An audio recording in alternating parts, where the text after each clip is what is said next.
குறிப்பா வந்து இந்த தொடு சிகிச்சை நாங்க பண்ணிட்டு இருக்கோம் இல்லையா? அந்த தொடு சிகிச்சையில இந்த தோலுங்கிறது வந்து ரொம்ப முக்கியமான ஒரு உறுப்பும் கூட. ஏன்னா, இந்த பிரபஞ்சத்துல இருக்கிற ஆற்றல அந்த மாதிரி இலை வகைகள்ல ஏதாவது இருந்ததுன்னா, அந்த இலைகள அப்படியே பறிச்சு அங்கேயே அப்படியே கல் இருக்குமா, அதில தேய்ச்சு அப்படியே வந்து பூசி, இன்னும் பின்னாடி வர வர குட்டி குட்டி குழந்தைங்க இருக்காங்க இல்லையா? சின்ன சின்ன தலைமுறைகள் இருக்காங்கல்ல, அவங்கலாம் முன்னாடின்னு யோசிக்கும்போது, நம்ம எல்லாருமே வந்து ஒரு சரியான முன்னுதாரணமா இல்லாம, அவங்களுக்கு எல்லாருக்குமே தவறான உதாரணமாவே மாறிட்டு இருக்கோம். வணக்கம், நான் Nancy Mervin, founder of Menna naturals and acutherapist. இன்னைக்கு நம்ம பார்க்க போற தலைப்பு என்னன்னு பார்த்தீங்கன்னா, ஏன் வேண்டும் குளியல் பொடி அப்படிங்கிறத பற்றியும், குளியல் பொடியை பற்றி மக்கள் என்ன நினச்சிட்டு இருக்காங்க அப்படிங்கிறதுல எங்களுக்கு தெரிஞ்ச சில விஷயங்களை பற்றியும் நான் உங்கள்கிட்ட பகிர்ந்துக்கிறேன். நம்ம உடல்லையே ரொம்ப பெரிய உறுப்பு அப்படின்னு பார்த்தீங்கன்னா அது தோல் தான். குறிப்பாக வந்து இந்த தொடு சிகிச்சை நாங்கள் பண்ணிட்டு இருக்கோம் இல்லையா? அந்த தொடு சிகிச்சையில் இந்த தோலுங்கிறது வந்து ரொம்ப முக்கியமான ஒரு உறுப்பும் கூட. ஏன்னா, இந்த பிரபஞ்சத்தில் இருக்கிற ஆற்றலை உடலில் எடுத்துக்கிறதுக்கு நமக்கு வந்து இந்த தோல் மூலமாக தான் நம்மளால் எடுத்துக்க முடியும். அப்போ இந்த தோல்ன்றது வந்து எப்படி இருக்கும்னா, நிறைய சின்ன சின்ன சின்ன சின்ன துவாரங்களோட அவ்வளோ தூரத்துக்கு அது ரொம்ப அருமையாக இருக்கும். நம்ம உடலில் சுவாசிக்கக்கூடிய இரண்டாவது உறுப்பும் தோல் தான். முதல் உறுப்பு வந்து மூக்கு, இரண்டாவது உறுப்பு வந்து நம்மளுடைய தோல், மூன்றாவது உறுப்பு என்னங்கிறத நான் வர்ற காணொளிகளில் சொல்கிறேன். இந்த தோலில் வந்து நம்ம ஒரு ஹார்ஷான கெமிக்கல்ஸ், ரசாயனங்களையும் வேக்ஸ் மாதிரியான அடைக்கக்கூடிய பொருட்களையும் பயன்படுத்தி நம்ம அடைச்சிட்டோம் அப்படின்னா நம்மளுடைய சின்ன சின்ன துவாரங்கள் எல்லாமே அடைபட்டுரும். இந்த தோள்கள் மூலமாக நமக்கு சுவாசித்தலும் நடந்துட்டு இருக்கு, அதே நேரம் கழிவுகளும் வெளியேறிட்டு இருக்கு.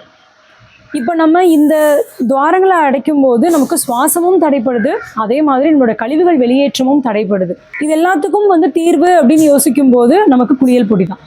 இப்போ குளியல் பொடி அப்படின்னு வரும்போது எதை பயன்படுத்தலாம், அந்த குளியல் பொடியில் எத்தனை பொருட்கள் கலந்துருக்கணும் இப்படின்றது எல்லாமே வந்து நிறைய பேருக்கு தோணுது.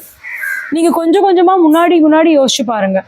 கொஞ்ச நாள் முன்னாடி என்ன யூஸ் பண்ணாங்க, அதுக்கு முன்னாடி என்ன பயன்படுத்தினாங்க, அதுக்கு முன்னாடி என்ன பயன்படுத்தினாங்க, நம்ம தாத்தா பாட்டி காலத்தில் என்ன பயன்படுத்தினாங்க, அவங்களுக்கு முன்னாடி என்ன இப்படி நீங்கள் கொஞ்சம் கொஞ்சமாக முன்னாடி யோசிச்சு பார்த்தீங்கன்னா உங்களுக்கு அதுக்கான பதில்கள் எல்லாமே கிடைக்க ஆரம்பிச்சிடும். விவரம் தெரிஞ்ச வரைக்கும் எங்களுடைய தாத்தா பாட்டி அவங்க அந்த மாதிரி கொஞ்சம் நாங்கள் விசாரித்து கேள்விப்பட்ட வரைக்குமே வந்து களிமண் பயன்படுத்தி இருக்கிறாங்க. அவங்க குளிக்க போகிற ஏரிகளில் என்ன மண் அங்கே இருக்குதோ அந்த மண்ணை அப்படியே எடுத்து பூசி, உடம்புகள் எல்லாமே பூசி, முகத்துக்கெல்லாம் பூசிட்டு அப்படியே குளிச்சுட்டு வந்திருக்கிறாங்க. பக்கத்தில் ஏதாவது அரப்பு இலைகள் அந்த மாதிரி இலை வகைகளில் ஏதாவது இருந்ததுன்னா அந்த இலைகளை அப்படியே பறித்து அங்கேயே அப்படியே கல் இருக்குமா, அதில் தேய்ச்சி அப்படியே வந்து பூசி அந்த மாதிரியும் குளிச்சுட்டு வந்திருக்கிறாங்கன்னு எங்கள் அம்மாச்சி சொல்லியிருக்காங்க. இப்படி தான் ஆரம்பிச்சிது குளியலுக்கு வந்து இந்த மாதிரி தேய்ச்சி குளிக்கிறது எல்லாமே. அதற்கடுத்து வந்துட்டு அரிசி மாவு போட்டு குளிச்சாங்க, கடலை மாவு போட்டு குளிச்சாங்க, பாசிப்பருப்பு மாவுகள் போட்டு குளிச்சாங்க. இப்போ அடுத்தடுத்து அதில் வந்து நம்ம என்னெல்லாம் வந்து எந்த இலைகள் எந்த மூலிகைகள் எல்லாமே நம்மளுடைய உடலுக்கு நம்மளுடைய தோலுக்கு நல்ல ஒரு நரிஷ்மெண்ட்டுன்னு சொல்லக்கூடிய ஒரு புத்துணர்ச்சியையும் ஒரு ஆரோக்கியத்தையும் தருமோ அது எல்லாத்தையுமே நம்ம பயன்படுத்துகிறோம். நம்ம எல்லாத்தையுமே கலந்து ஒரு மூலிகை குளியல் பொடியாக நம்ம பயன்படுத்துகிறோம். மஞ்சள் தேய்ச்சி குளிச்சாங்க. மஞ்சள் இல்லாமல் எந்த பெண்களுமே அந்த காலத்தில் வந்து முகத்தில் இல்லாமல் இருக்க மாட்டாங்க. எல்லாருக்குமே வந்து மஞ்சள் தேய்ச்சி குளிக்கிறது ரொம்ப பிடிக்கும். அப்போ அந்த மாதிரி எல்லாமே பயன்படுத்திட்டு இருந்தாங்க இல்லையா? இப்போ இருக்கக்கூடிய ரொம்ப ஆச்சரியமான விஷயம் என்னன்னு பார்த்தோம்னா, சின்ன குழந்தைங்களுக்கு சுத்தமாக தெரியல, குளிக்கிறதுனாவே சோப் போட்டு குளிக்கிறது அப்படின்றது அந்த மணல்ல வந்துருச்சு. தெரியல அவங்களுக்கு குளியல் பொடின்ற ஒன்றே தெரியல. சரி, குழந்தைங்களுக்கு தான் தெரியறதுக்கு வாய்ப்பு இல்லை, அவங்களுக்கு இப்போ இருக்கிற அந்த தலைமுறைக்கு அது தெரியறதுக்கு வாய்ப்பு இல்லை அப்படின்னு யோசிச்சோன்னா, பெரியவங்களுக்குமே நிறைய பேருக்கு குளியல் பொடின்னு ஒன்று போட்டு குளிக்க முடியும் அப்படிங்கிறது தெரியல.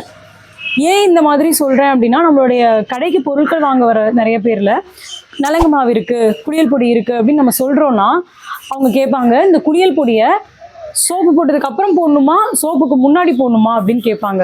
இதை கேட்கும்போது உண்மையாகவே வருத்தம் தான் எனக்கு ஏற்பட்டது.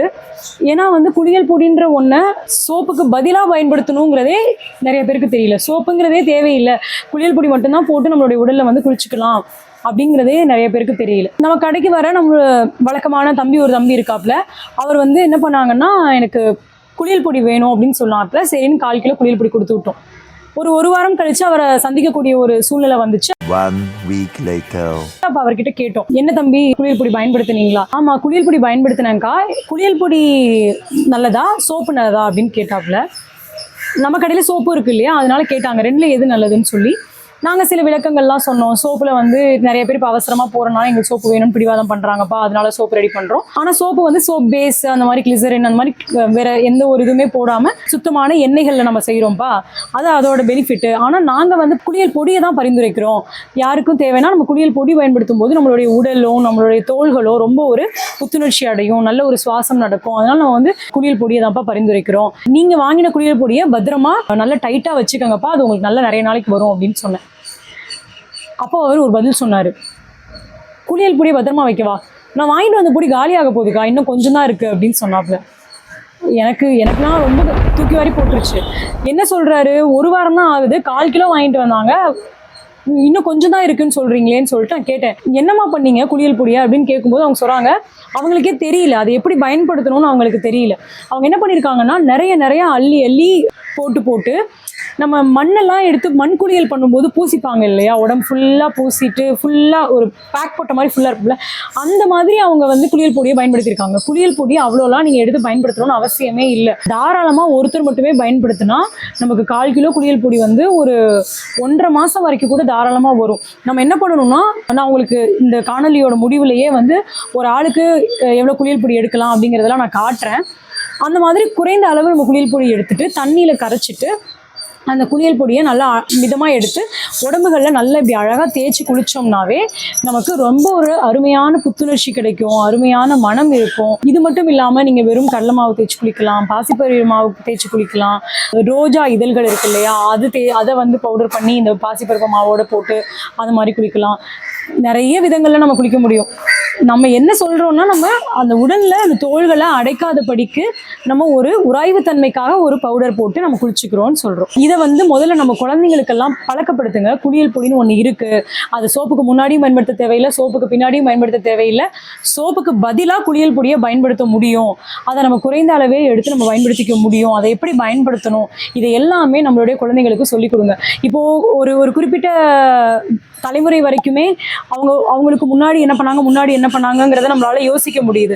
இன்னும் பின்னாடி வர குட்டி குழந்தைங்க இருக்காங்க இல்லையா, சின்ன தலைமுறைகள் இருக்காங்கல்ல, அவங்கெல்லாம் முன்னாடின்னு யோசிக்கும் போது நம்ம எல்லாருமே வந்து ஒரு சரியான முன்னுதாரணமா இல்லாம அவங்களுக்கு எல்லாருக்குமே தவறான உதாரணமாவே மாறிட்டு இருக்கும். அப்ப அந்த குழந்தைங்கலாம் வந்துட்டு எனக்கு முன்னாடி எங்க அம்மா என்ன பயன்படுத்தினாங்க, எங்க அம்மா சோப்பு தான் பயன்படுத்தினாங்க அப்படிங்கிற மாதிரி ஆயிப்போயிடுது இல்ல. அப்போ நம்மலாம் கொஞ்சமா மாறணும், எல்லாருக்குமே அது புரிய வரணும். எல்லாரும் அவங்கவங்க மற்றவங்களுக்கு சொல்லி கொடுங்க. இந்த மாதிரி வெறும் குளியல் பொடி உடலுக்கு போதுமானது அப்படிங்கிறத புரிய வைங்க. நம்ம உடலுக்கு தண்ணிங்கிறது வந்து மிகப்பெரிய சுத்தப்படுத்தியாக பயன்படுது. அதுவே சுத்தப்படுத்தி தான். சோப்பு வந்து போட்டாதான் நமக்கு எல்லாமே சுத்தமாகும் அப்படிங்கிறது நம்ம மனதில் பதிய வைக்கப்பட்ட ஒன்று. அதிலிருந்து கொஞ்சமாக தான் வெளியே வர முடியும். முதல்ல நீங்கள் மாற்றி பயன்படுத்த முடியுங்கிற எண்ணத்துக்கு வாங்க, அதற்கப்புறம் மாற்றுங்க. நீங்கள் மாறுறது மட்டும் இல்லாமல் மற்றவங்களுக்கும் மாற்றத்தை ஏற்படுத்துங்க. உங்கள் குழந்தைகளுக்கு முக்கியமான மாற்றங்களை ஏற்படுத்துங்க. குளியல் பொடிங்கிறது நம்மளுடைய உடலுக்கு முக்கியமான ஒன்று. நம்மளுடைய தோலை பராமரிக்கிறதுக்கு ரொம்ப முக்கியமானது. தோல் மிகப்பெரிய உறுப்பு, சுவாசிக்குது, கழிவுகளை நீக்குது. இந்த 2 விஷயத்தை அது தடையில்லாமல் செய்கிறதுக்கு அந்த தோலுக்கு உதவி செய்யுங்க. நீங்கள் குளியல் பொடியாக பயன்படுத்துகிற எந்த பொடிகளாக இருந்தாலுமே முழு பொடியையும் நீங்கள் உங்களோட குளியல் அறையில் வச்சு ஈரம் படுற மாதிரி வச்சுக்காதீங்க. அதை வந்து ஒரு பெரிய ஈரம் போகாத, காற்று போகாத ஒரு பாத்திரத்தில் போட்டு நல்லா இறுக்கமாக மூடி வச்சுக்கோங்க. மூடி வச்சுட்டு அதிலிருந்து கொஞ்சமாக எடுத்து அதுக்குள்ளே நீங்கள் வந்து பயன்படுத்தலாம். அன்றைக்கி நீங்கள் குளிக்க போகிறதுக்கு முன்னாடி கொஞ்சமாக எடுத்து போட்டு நீங்கள் குளிக்கலாம். இந்த குளியல் பொடியோட அளவு நீங்கள் வழக்கமாக குளிக்கிறதுக்கும் சில நேரங்கள் இருக்குது இல்லையா, எண்ணெய் தேய்ச்சி குளிப்போம்ல, எண்ணெய் குளியெல்லாம் பண்ணுவோம் இல்லையா, அன்னைக்கு அதுக்கப்புறம் ரொம்ப நீங்கள் வெயிலில் போயிட்டு வந்திருக்கீங்கன்னா அப்போ நீங்கள் உங்களுக்கு வெயிலில் வந்து வேர்வை ரொம்ப அதிகமாக இருந்தது, உங்களுக்கே வந்து ரொம்ப டயர்டாக இருக்குது, உங்களுக்கே ரொம்ப ஒரு மாதிரி சங்கடமாக இருக்குது அப்படின்னும் போது அளவுகளை இன்னும் கொஞ்சம் கூட்டிக்கலாம். இதெல்லாம் வந்து உங்களுடைய சூழ்நிலையை பொறுத்து நீங்கள் மாற்றிக்கோங்க. ஆனால் தினமும் இரவு நான் நார்மலாக தூங்குறேன், நம்ம காலையில் நான் நார்மலாக எந்திரிக்கிறேன் அப்படின்ற மாதிரி இருக்கும்போது நம்ம என்ன அளவுகளில் எடுத்துக்கலாம்னா, இப்போ இது வந்து நம்மளுடைய குளியல் பொடி தான், பெண்களோட குளியல் பொடி. நான் எடுத்து காட்டுறேன்.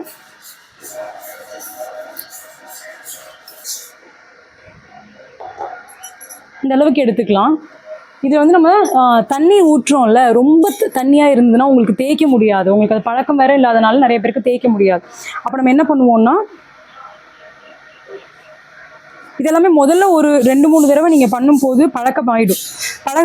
பழகிட்டீங்கன்னா அதுக்கப்புறம் நீங்களே வந்து எந்த பதத்துக்கு அதை பண்ணணும் அப்படிங்கிற ஒரு இது வந்து உங்களுக்கு வந்துடும்.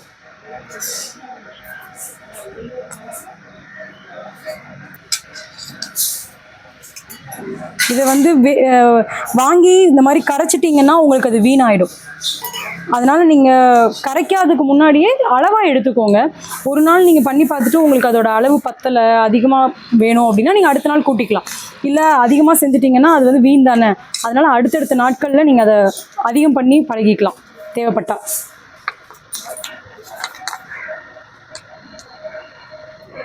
தெரியுதுங்களா?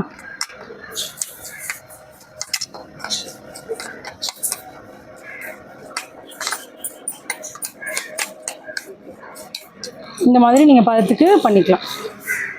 பண்ணிவிட்டு இதுலேருந்து நீங்கள் கொஞ்சமாக இந்த மாதிரி எடுத்துக்கிட்டு நீங்கள் உங்களுக்கு பயன்படுத்திக்கலாம்.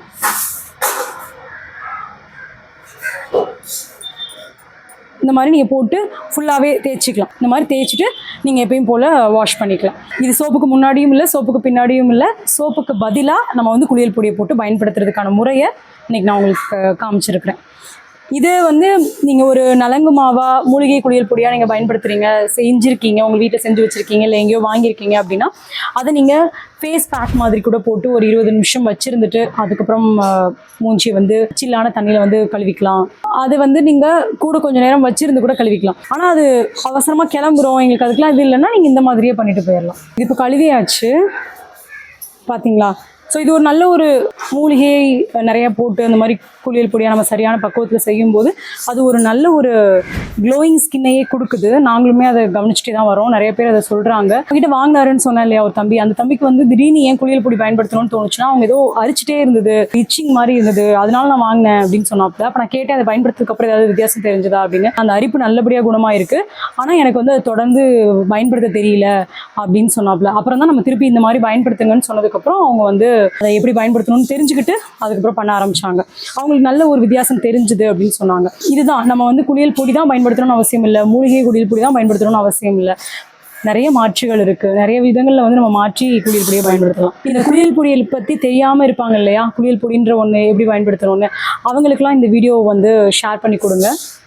தொடர்ந்து நம்ம பேசலாம். நன்றி.